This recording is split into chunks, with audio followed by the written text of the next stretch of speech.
Chefs. Nature's way of making sure all the psychos of our society are in one place and cannot be out wreaking havoc from day to day. If you have any chef friends, then you will know some of the absolute batshit mental stories that they have to tell you. These can range from anything from drugs, sex, alcohol, gambling, violence, and sometimes all of the above. But sometimes there is a story that comes along that is just so out there that you have to say, what the fuck? And today, I have that story for you. I can confirm that everything within this story is true because I was working at the restaurant of the time of this story, and I've got to tell you that it is one of the most mental things that I can tell people out there. So let's picture the scene. January 2007 in Nottingham, and the chef in question we're going to call Reggie. Reggie and the team at this restaurant that I'm not going to name had just finished an exceptionally busy Tuesday, which is rare for this time in January, particularly at this restaurant, doing over 90 covers of 2 Rosette fine dining cooking. And they were on such a buzz and a hype after leaving the kitchen that they went to their local bar. For anyone out there who's never worked in the kitchen, I need to explain the chef effect, which is when you finish your shift and you're clearing down, mopping the floor, you're writing your prep list for tomorrow, you can feel the energy draining out of your body. But the second that you get changed and you step out that door, the adrenaline kicks in and you get the buzz after a good shift, and that can sometimes lead to some amazing nights out and some absolute disastrous nights out as well. So after reaching their local bar, they all sat down for a drink. The mood was good and beers are flowing. And then at some point, some random nobody, all suited and booted, which was strange for this particular bar, comes down and joins them. This loner then proceeded to go and join another table, which was 2 university students, both female. Then after them went on to another table of some more university students.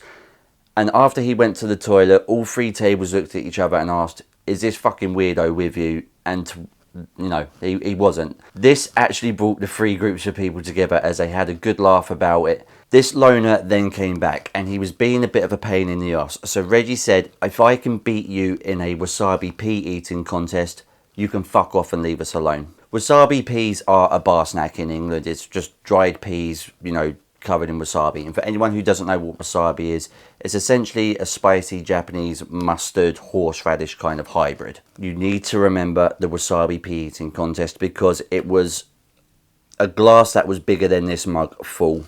Needless to say, Reggie won this contest and then the loner had to leave him alone. But with all 3 groups getting on and with Reggie being drunk and also on a bit of a high and a bit of a horn dog, he started talking to one of the 2 girls on one of the other tables. One thing led to another and they went back to hers, and I don't really need to tell you what they're doing. Like, you can, well, you might not want to picture what they're doing, but you know what they're doing. Now this is the part where it gets really deep, and yes, I do really mean that pun. Halfway through intercourse, this girl decided to This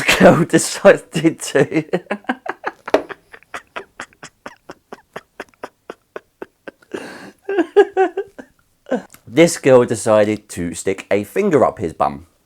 Now, I've got to go a little bit off script here, but I've got to say something. I know there's certain guys that are into that, and if you are a heterosexual guy and you're into having your bum played with, you are fucking weird. I also need to point out that Reggie is not into this, and it's also not the first time that someone has done it to him. So he was a bit pissed off, and yeah, he batted her hand away, gave her a bit of a you know, telling off, and then they carried on doing what they were originally doing, and then yeah, fell asleep. Now, as I've mentioned before, this is not the first time this has happened to Reggie, so he was sort of used to how it felt. But the next morning he woke up, he was in absolute agony. This was worse. This was off the charts pain. So in a student house full of other young girls, he's got wasabi peas about to come out of his system. He's just had a finger up his bum, and he's also about to have a period. For anyone who doesn't know what a period is, it's a hangover poo. Yeah, lovely. So with all 3 of these elements, Reggie goes to the toilet as quick as he can, and I'm going to put this into some sort of context for you because I know you've all had a toilet like this. You know when you're sitting down just for 15 minutes and once it's done, you're still out of breath? That's how bad it was. After finishing up and, you know, wiping up and having a little bit of a cry as well, Reggie then goes back to the girls' room to get changed to leave, where she is already awake and ready to go to uni too. Upon entering the room, she turns round with a sort of morbid look on her face, and Reggie asks, you know, what's wrong? She says, we've got a bit of a problem, and Reggie's like, you're not on the pill, are you? And she says, no, this is a problem for you. Now, Reggie in his confusion was like, yeah, I might be in a bit of pain, but I've just got laid. How could this be bad news for me? So, she puts her hand out like that, and last night's culprit finger is missing its false fingernail.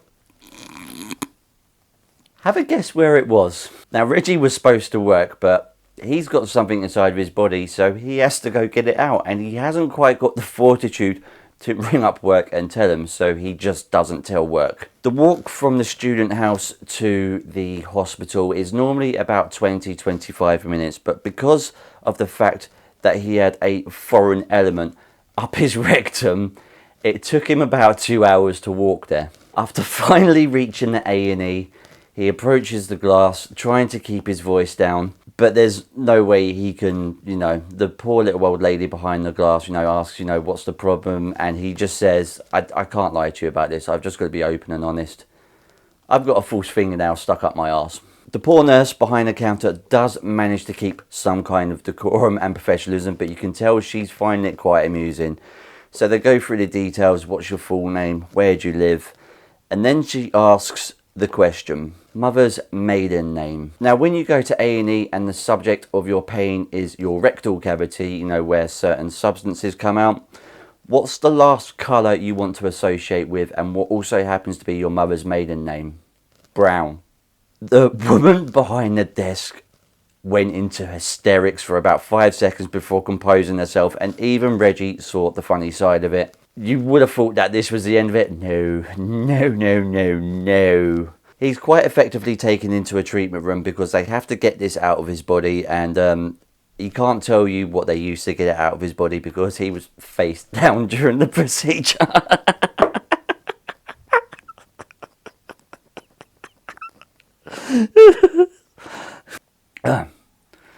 So, after having it taken out, he was asked if he wanted to keep it. It was like, no. So, you would have thought it would have ended there, but no. Because he'd had a foreign element in his body, and it's quite near the prostate gland as well.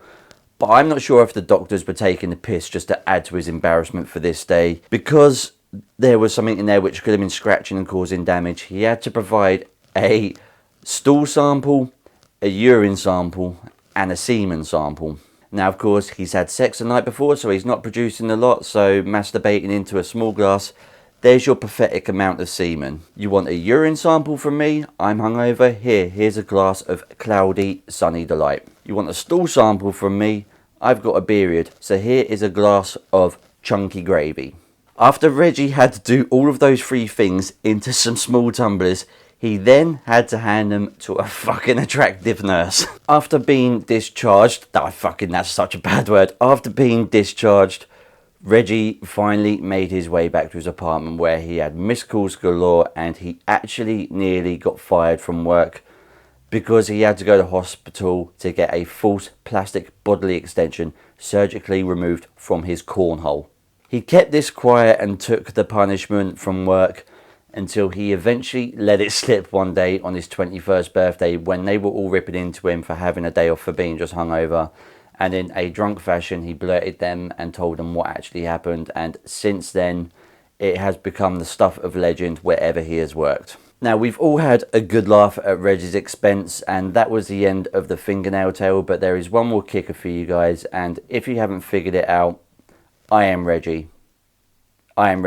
Reggie is me. This story happened to me. I'm going to let that sink in a little bit. Now, if you're wondering why I voluntarily told this story and have put it out on the internet, there's one of 2 reasons. The first being that the last Beyond Fiction I did was so dark, I just needed a funny video to get out there. Reason 2, I will mock anyone. You know that. I honestly do not care. I openly mock flat earthers, I openly mock Twitter activists and wokies. But if you're willing to take the piss out of people, you have to be willing to take the piss out of yourself. So yeah, here, have a funny moment at my expense. If you did enjoy this video and you got a laugh out of it, please leave a cheeky like. If you're new here, please subscribe. If you want to see more funny videos in the future, just let me know down in the comments. I'm going to be changing my upload schedule to twice a week now, just so I can put some more effort into my secondary videos, which will now be coming out on Wednesdays.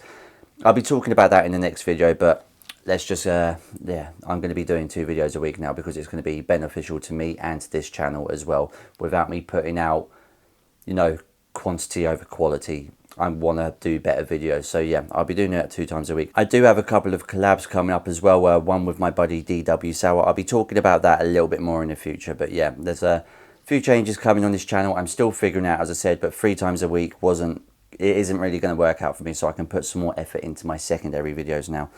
Anyway, that is enough rambling. Thank you so much for watching. Again, like, comment, subscribe, let me know what you want to see in the future.